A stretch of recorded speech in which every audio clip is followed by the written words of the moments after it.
Weep, Grana, Weepity Bong, and welcome back to my channel where we talk about all things Transformers and Transformers action figure related. And today on my channel we're going to be checking a look back in on the main line of the Transformers comic series from IDW. We're going to be checking in on issue number 32 in this series.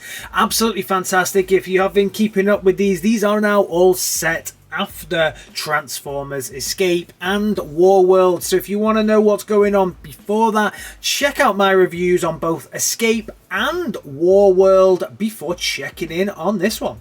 So before we dip back into the stories, let's check a look at this outstanding looking cover art that's just awesome. And I think I said this in my last review as well. Cthulhu?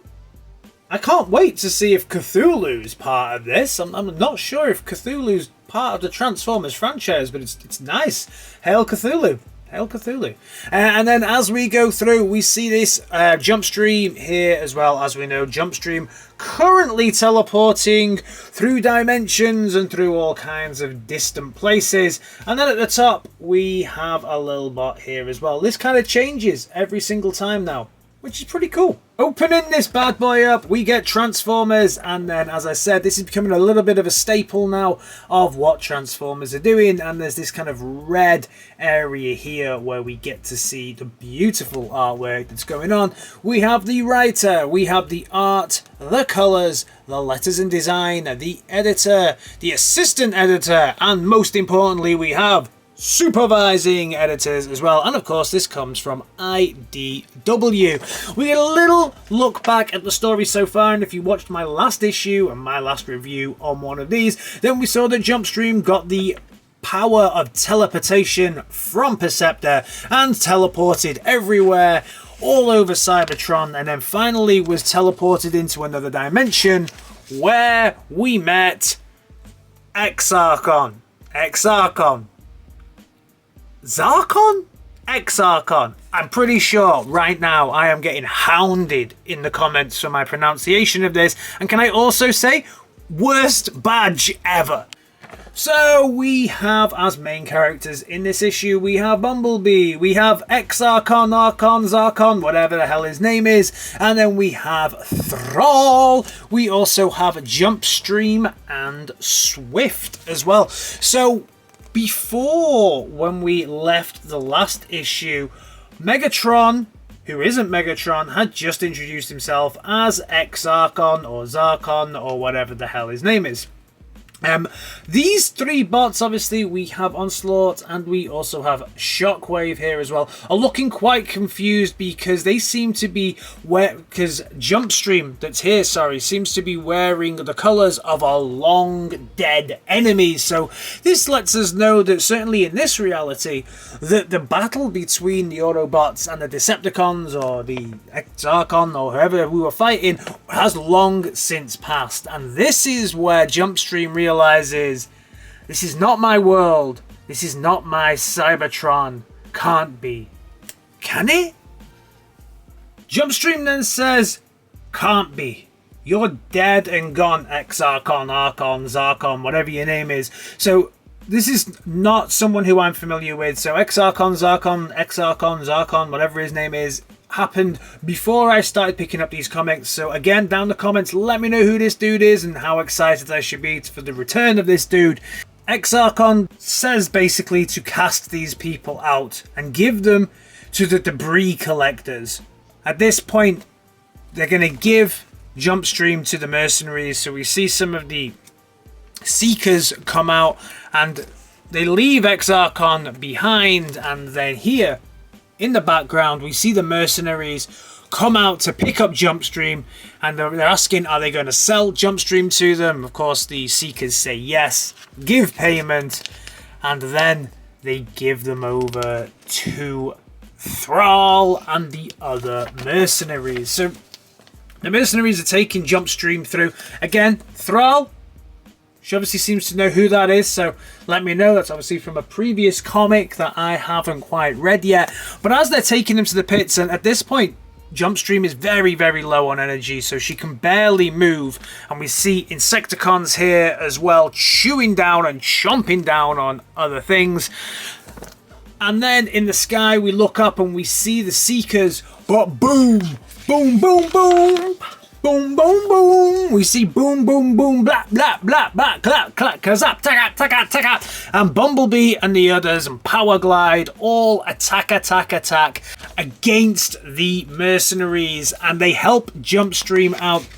But just as they're doing that, obviously the Seekers were in the sky as well, so they're keeping an eye out behind them to make sure that the Seekers are not following them. Swift obviously takes a look and recognizes Jumpstream, but in this reality, Jumpstream is already dead.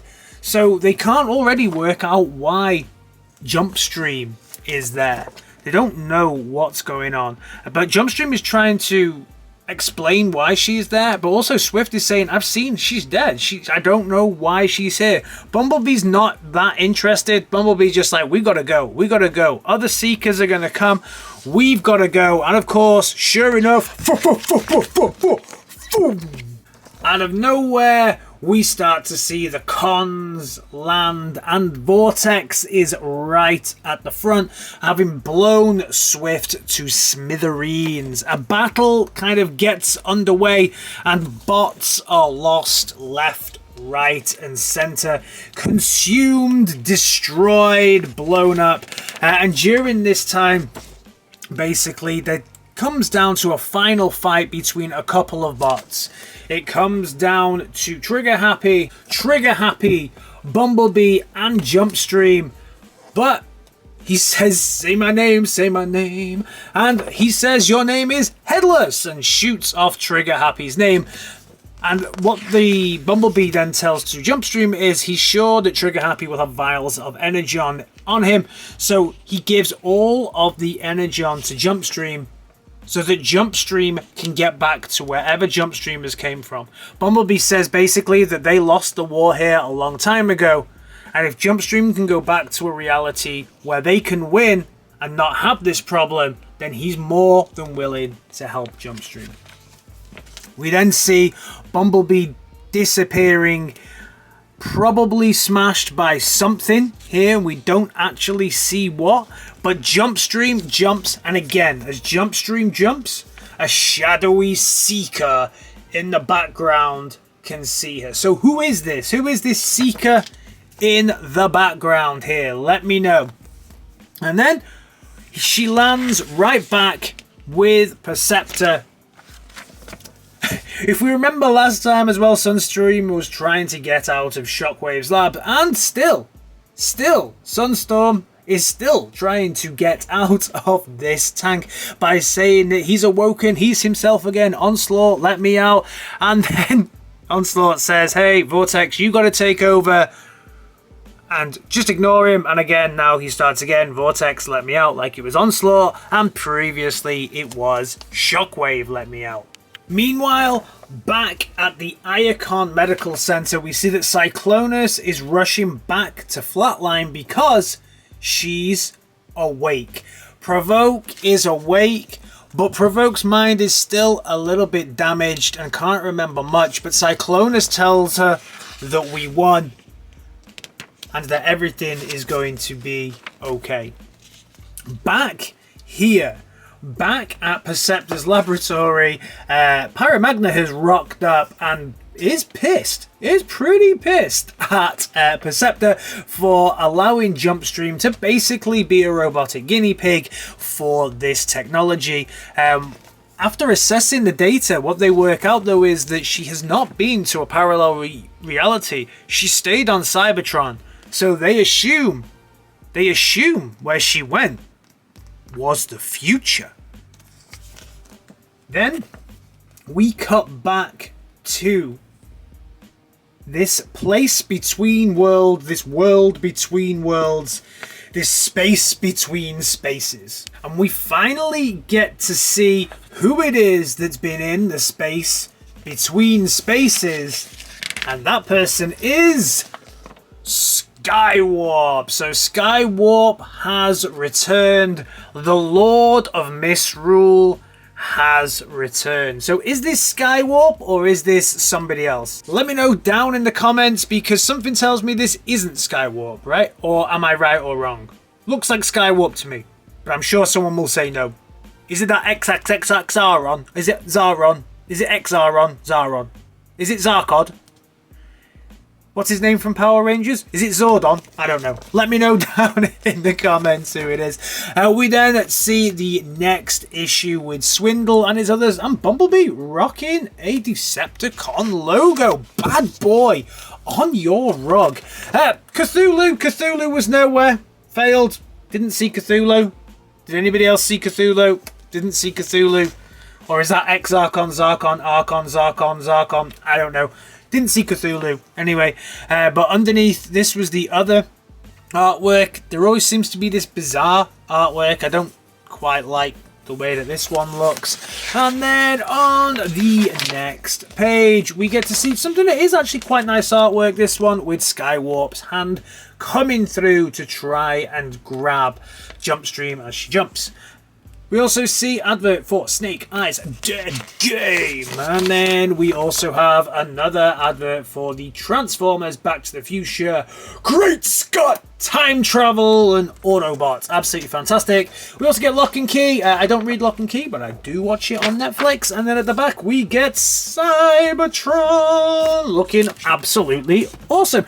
All in all, another fantastic issue. Really excited to be back on track with these. I think I've got about another 4 to get through downstairs, so pretty sure you'll get those in the coming weeks, and maybe, just maybe, we'll get back on track with the main line as they're released. Also coming up, we've got more from Grimlock, more from Shatterglass, all kinds of things going on. Let me know, as always, down in the comments what you thought of this issue, and are you enjoying this new take on the Transformers? I certainly am. And I'll see you in my next video. Alright guys, in a bit. Peace!